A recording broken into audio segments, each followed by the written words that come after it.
Hoje o papo é com um dos nomes mais respeitados da ortopedia brasileira. Ele atua no serviço de cirurgia do ombro e cotovelo do HCE, é membro titular do SBOT e da SBRET, um cara técnico, preciso e com muita história para contar. Bem-vindo, doutor Ricardo Scheps.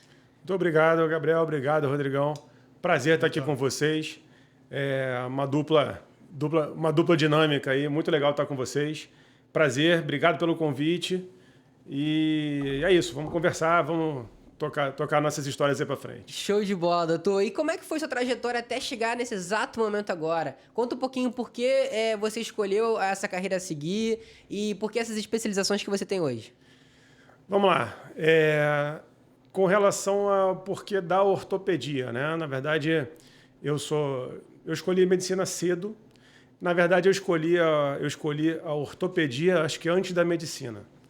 Tá? Eu ainda no que hoje chamam de ensino fundamental, né? Quando eu ainda estava no ginásio, que na época, no 7º ano, a gente era clássico aquele feira de ciências. E no meu 7º ano eu já tinha alguma influência, porque eu tenho um tio que é ortopedista, o meu tio-avô também era ortopedista. Já naquela oportunidade, esse meu tio-avô, hoje falecido, ele trabalhava muito com medicina esportiva, ele era sócio, tinha uma clínica junto com o também falecido hoje, o Dr. Lídio Toledo, que foi médico da Seleção Brasileira por muitos anos.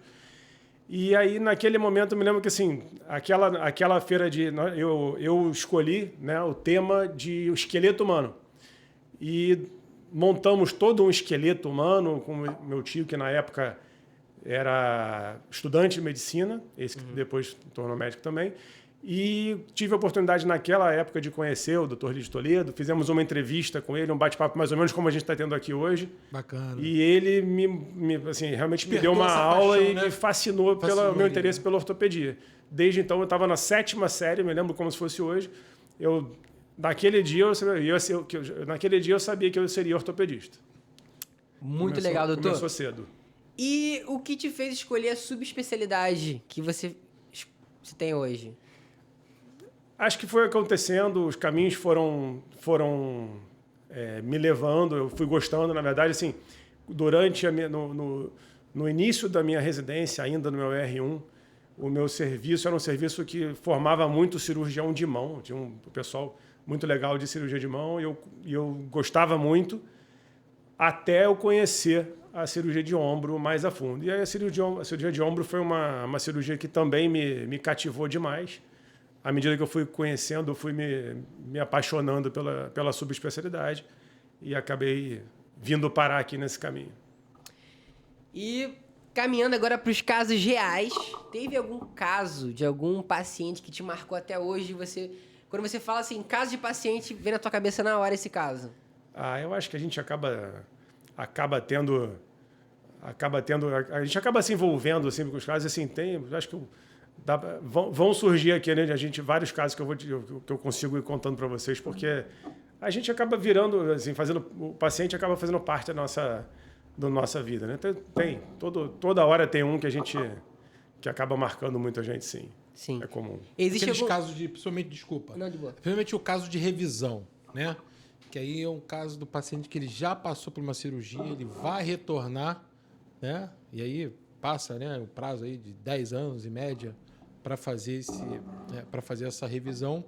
E ele volta, né, e procura novamente o médico para poder fazer, né, ali o procedimento. E aí tem uma história, né, com o médico, né? Tem um caso desse, o paciente voltou e ali, né, ele está novamente ali e ele volta muito pelo resultado que ele teve, pelo acolhimento que ele teve, né? Porque nesses 10 anos, aproximado aqui, que a gente está falando de uma...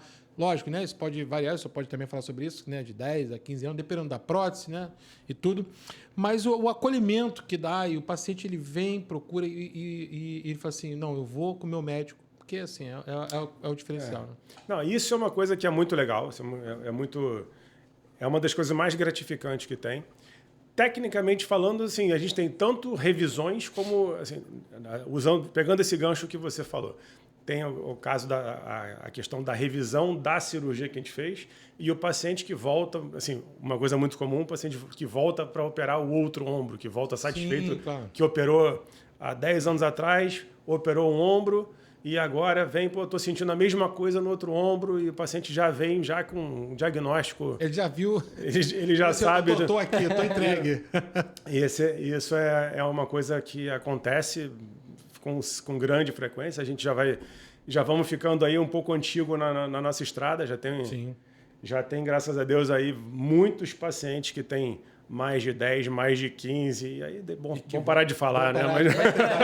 Aí vai entregar a nossa idade. Existe um tipo de paciente, um tipo de lesão que te desafia mais?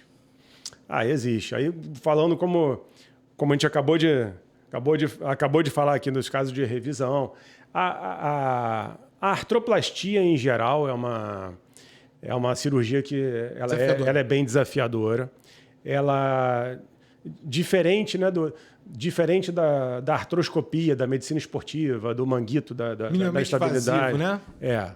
A artroplastia, a cirurgia de reconstrução articular, prótese, como a gente fala, né, no português mais claro. Cirurgia no popular, prótese é uma cirurgia mais desafiadora, sim, mas é aquele desafio gostoso, a cirurgia que a gente gosta de fazer. Tá? Aquela que a gente olha e fala, meu Deus do céu, e a gente sai, pô, que legal, muito legal. Maneiro. Como você vê o aumento de procedimentos feitos por quem não tem especialização? Também desafiador para a gente, porque a gente cada vez mais, a gente vai, à medida que o telhado vai diminuindo, à medida que a gente vai ficando com a cabeça mais branca, a gente percebe muito que começa a chegar cada vez mais, os casos mais fáceis não chegam mais. Isso é uma coisa que a gente, conversando, né, entre nós, colegas, a gente muitas vezes não chega mais aquele casinho tranquilo, caso filé, assim, aquele caso que assim, faz, esse aí é tranquilo e tal. Chega uma hora que você começa a perceber que diluiu mais, né? E Sim. vão chegando justamente as revisões, as cirurgias de paciente que eventualmente já foi operado e a coisa não fluiu tão bem e acaba tendo que fazer uma cirurgia de revisão, ou as cirurgias mais complexas que às vezes até passaram por outros colegas, mas que não acabaram não abordando e ele acaba chegando até você. Então, isso é uma coisa que a gente observa na prática dessa maneira, aumentando o número de casos mais complexos e minguando, né, digamos assim, os casos simples. Sim. Agora falando sobre polêmica, que é o pessoal mais adora, eu queria que você falasse um pouquinho sobre as pessoas que chegam por modismo, de ver algo na academia, pô, o cara tá fazendo, eu quero fazer também. Ou ver uma coisa na rede social, pô, aquela blogueira tá fazendo aquele tipo de exercício ali, vou fazer também. Queria que você comentasse um pouco sobre isso, que as pessoas que querem imitar influenciadores e não sabem o que estão fazendo.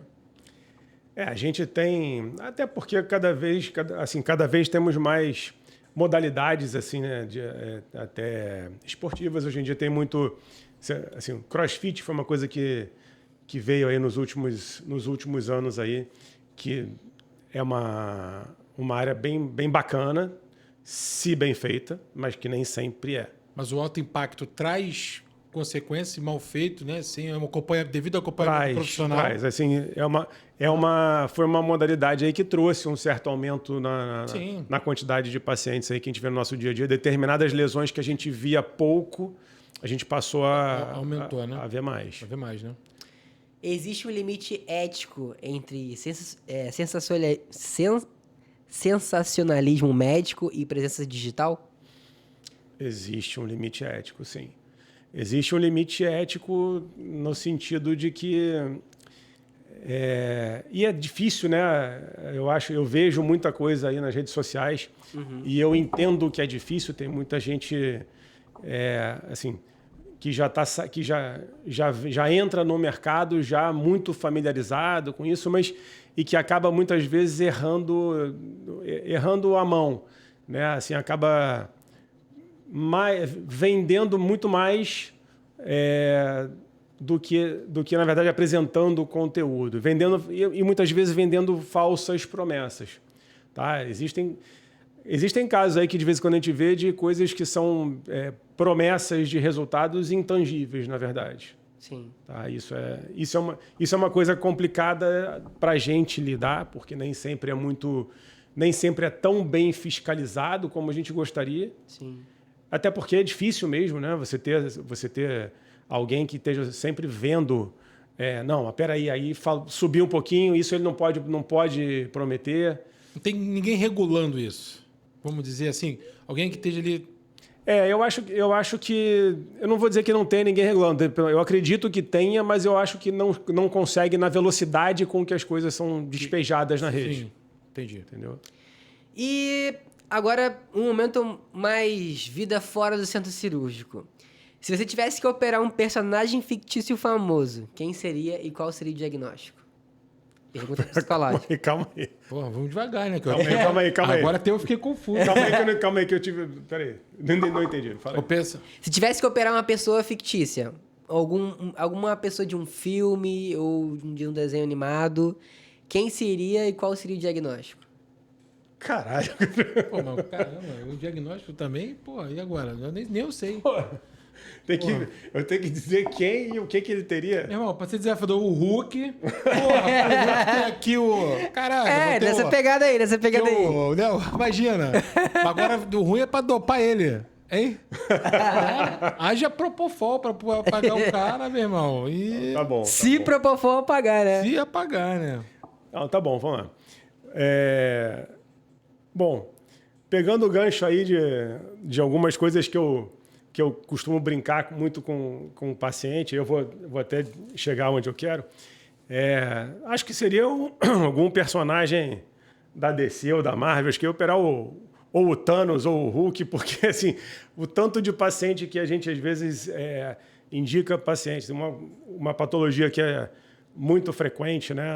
Instabilidade glenomeral, assim, episódios antigamente chamava mais de luxação recidivante, hoje a gente chama de instabilidade, mas no popular o ombro que sai do lugar, né, com frequência, com recorrência.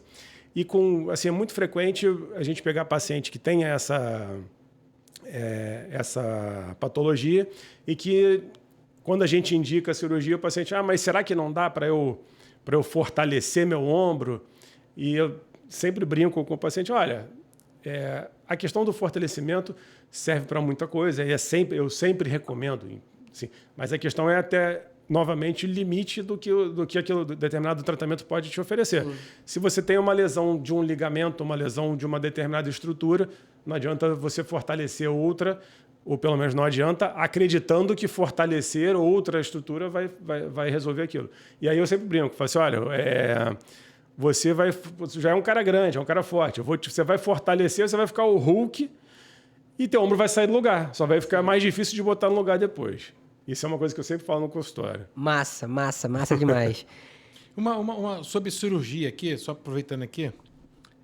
Hoje, a maioria das pessoas, né, fazem tatuagem. Né? E aí chega na hora da cirurgia, né, o camarada tem aqui, vamos falar do ombro, né? Que sempre tem uma tatuagem aqui no ombro. Né? E aí, vai ter que fazer uma incisão, alguma coisa. Eles pedem assim, doutor, cuidado com a minha tatuagem. Faz ali um contorno. Cara, peraí. Muito. Faz, e pedem, né? Pedem. Assim, doutor, tem como tentar preservar aqui, bem, e assim, e a gente às vezes vai bem ali na... Porque a gente faz nossos acessos, a gente tem marcos anatômicos sempre, sim, né? Claro. E às vezes, assim, o nosso marco anatômico vai em cima do olho do dragão ali. Sempre vai, né? Sempre vai, na verdade. Aí no olho do dragão, no olho da cobra. Tenta ajudar ali o paciente, mas... A gente tenta. E assim, e já teve paciente que estava doido para fazer uma tatuagem e que assim, eu tô com uma cirurgia que eu tenho para fazer há mó tempão e não tava com coragem de fazer, só que eu tô louco para fazer uma tatuagem e eu queria operar primeiro, que é para depois fazer por cima. Caramba! E é mais ou menos por aí, né? E hoje tem até umas questões estéticas, tem uns tatuadores aí, eu já vi alguns casos também, que o cara faz a cicatriz, tem a cicatriz, aí ele vai lá, faz um peixe, bota como as eu tenho espinhas. paciente assim já. Tem umas coisas que tem umas ideias bem bacanas, que disfarça ali, né? E aí tem espinha de peixe. Isso depois, tem zíper. caso, né? Tem um zíper. Bacana. Tem um zíper, bacana. Então, você tem ali, tem a cicatriz, o cara faz na hora de tatuar, faz um zíper. Ah, entendi, pô. Entendeu? Entendi. Bota os Que maneiro. Cria ali uma situação, isso aí é bacana de colocar isso aí para ver, por quê? E aí a pessoa tá preocupado muito com a estética. Ele precisa operar, não é que ele quer, ele precisa operar. Primeira coisa, ele procurou um especialista de ombro, ele precisa fazer a cirurgia, vamos supor, numa casa de uma prótese, uma cirurgia aberta, né? E aí ele vai lá e dá um jeitinho numa tatuagem, alguma coisa. E hoje tem algumas pessoas que auxiliam isso aí para pessoa, porque a pessoa às vezes fica envergonhada por causa da tatuagem. Algumas pessoas têm queloide, né? Que é... Sim. E tem assim, tem uma muita saída, coisa, né? Tem, O senhor tem saída, não tem? Tem saída para tudo. todo Hoje, mundo. cada vez mais, assim, a gente tem que pensar em coisas que a gente vai aprendendo, né? Como tudo, né? A medicina vai evoluindo, a sociedade vai evoluindo, a gente vai pensando, a gente passa a pensar em coisas que a gente não pensava no dia que a gente vai vendo cada vez mais que tudo é muito maior do que a gente sempre acha, né? Bacana. E quando você não tá atendendo, o que você gosta de fazer? E pro Maracanã ver o Flamengo. Número 1. É o número 1, né? Número 1. Desculpa aí. Assim, assim, na verdade, assim, eu tenho vida fora do consultório, fora do centro cirúrgico, né? Sou casado, tenho 2 filhos, são minha luz aí. Meu garoto adora ir comigo pro Maracanã, a gente vai muito. Toda oportunidade, todo jogo que tem, estamos lá, levando o nosso Mengão aí para frente sempre. E, basicamente, assim, eu gosto de ficar em casa, ter meu tempinho de descanso também. Faz parte, a gente precisa disso, né, para renovar, para o nosso dia a dia. Maneiríssimo, doutor. E você acredita que os médicos do futuro precisam ser mais gestor e comunicador também? Acredito. Acho que Os famosos médicos empresários, né? Eu acho que esse conceito de médico empresário acho que já deixou de ser uma exceção, né? Eu acho que se você não tiver isso, acho que hoje você não sai do lugar, né? Não é uma questão de você gostar ou você ter Claro, todo mundo tem a maior aptidão para uma coisa ou outra, mas eu acho que certos conceitos, assim, hoje, se você não tiver não tiver essa visão de que você tem que ser gestor, você não vai muito adiante. É necessário, é essencial hoje. E hoje, mais do que nunca, né? A gente tem que ter a gestão... Eu acho que a gente tem que entender como tá... Porque, assim, a todo tempo, né, as coisas vão mudando, né? O plano de saúde, o convênio, o paciente, a gente vê como as coisas estão acontecendo... E o médico, antes ele só tinha que ter a gestão ali sobre o paciente, a parte clínica do paciente. Só que hoje envolve outras coisas, que são a questão do relatório médico, que todas nós pedem, enfim. Uhum. A parte também do pedido, de autorização e a demora disso também, que também tem contribuído também para essa gestão do... Eu acho que hoje a gente tem que saber... a gente tem que saber... um pouco, assim, na verdade nem é tão pouco não, tem que saber bastante, obviamente, daquilo que é a nossa atividade fim, que é a parte técnica, né, propriamente dito, isso aí é indiscutível, é o ponto de partida para tudo. Mas, assim, a partir assim, a gente cada vez mais, quanto mais você se aprofunda na parte técnica, você começa a ver que não é só aquilo. Sim. Então, assim, você tem que entender, primeiro, da natureza humana, da mente do seu paciente, você tem que entender da questão... da gestão hospitalar, empresarial, do plano de saúde, tem que entender que existe toda uma engenharia ali para que a gente consiga desempenhar a nossa função. Então, assim, para a gente conseguir fazer o que a gente se propõe a fazer, que é tudo que a nossa vida gira em torno disso, né? A gente se prepara, a gente estuda, a gente treina, para poder chegar lá e operar um paciente bem, para poder com excelência, entregar para ele aquilo que ele precisa para voltar a ser quem ele era antes daquela patologia. Mas, assim, a quantidade, a gente costuma falar, a gente já conversou, já tive uma conversa contigo até sobre isso, né, Rodrigo? Ele falou assim, para eu chegar numa sala de cirurgia, botar meu paciente ali... Assim, a quantidade de habilidades que você tem que ter e de ajuda, assim... O Rodrigo entende muito disso. De assessoria mesmo. Assessoria que a gente precisa ter para conseguir chegar num centro cirúrgico e fazer o que a gente se propõe a fazer, O final do funil ali. é muita coisa. Que é o que o paciente espera, né? O médico, que é a cirurgia. Para chegar até ali hoje, é uma luta. Coisa. É muita coisa. Tem que ter, a gente tem que ter muito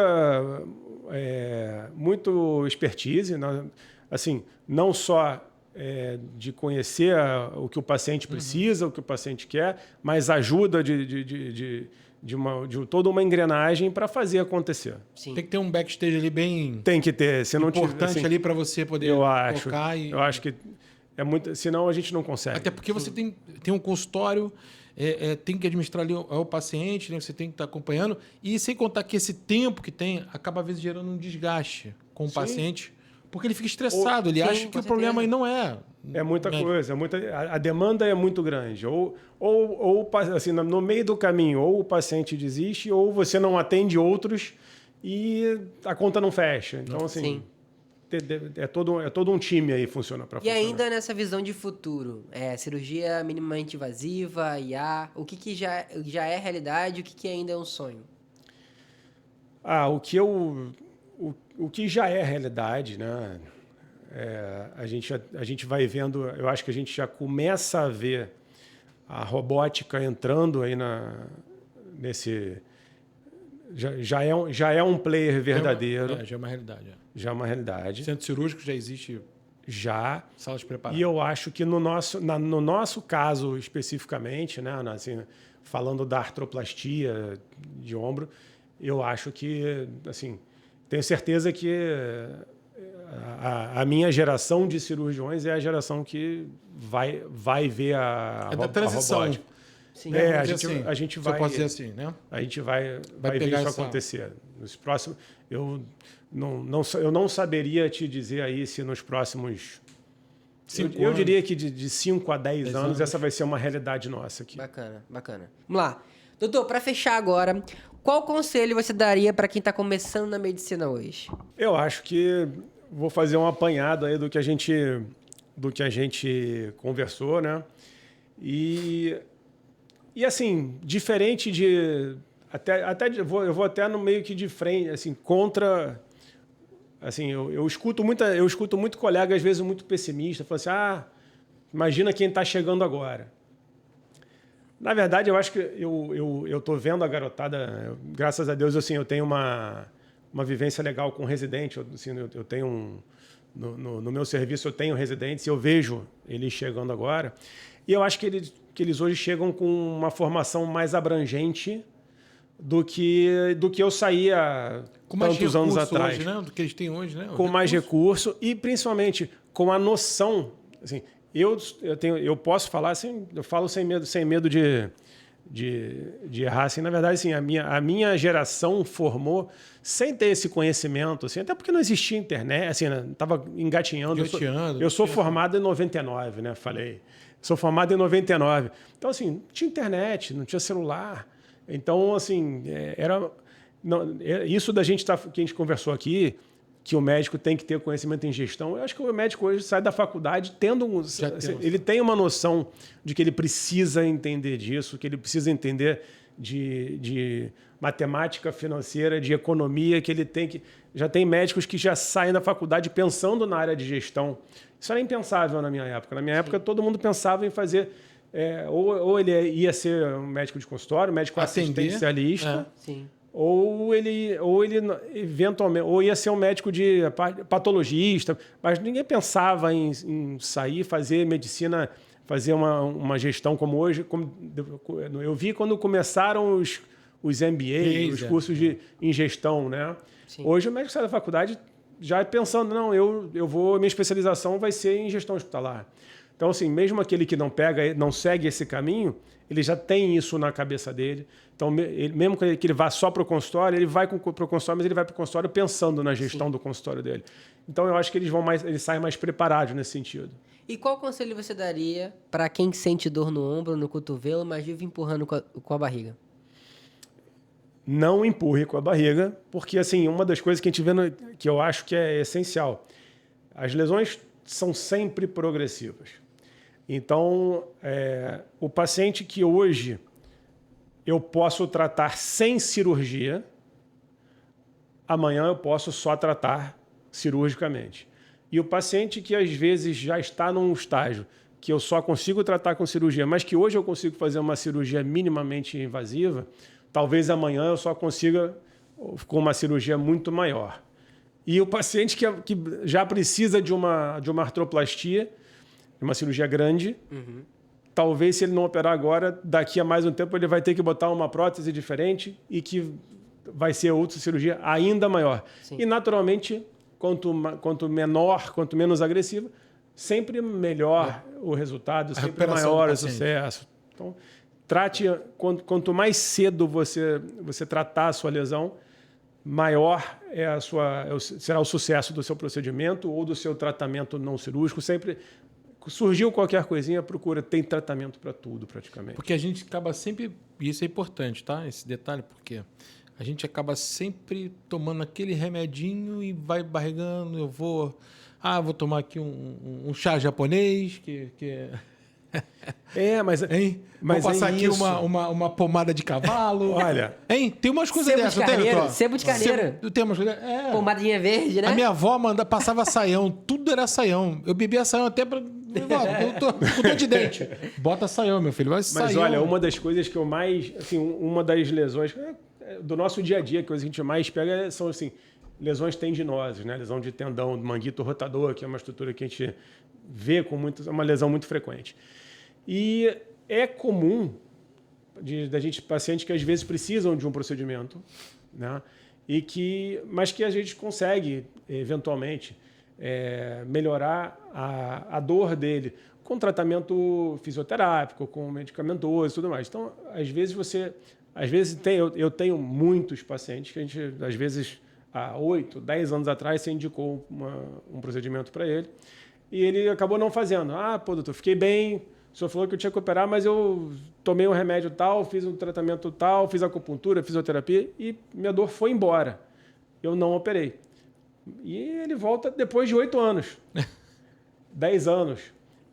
E aí, assim, aí você examina, avalia, olha, tua lesão aumentou muito. Assim, a lesão que eu tinha, o procedimento que eu tinha te proposto naquela época não é o mesmo que eu estou te propondo hoje. Isso é uma coisa muito frequente. Então, assim, é uma coisa que eu digo assim, não empurre com a barriga, porque no final a coisa muda. Vai dar ruim, vai dar ruim. Vai dar ruim.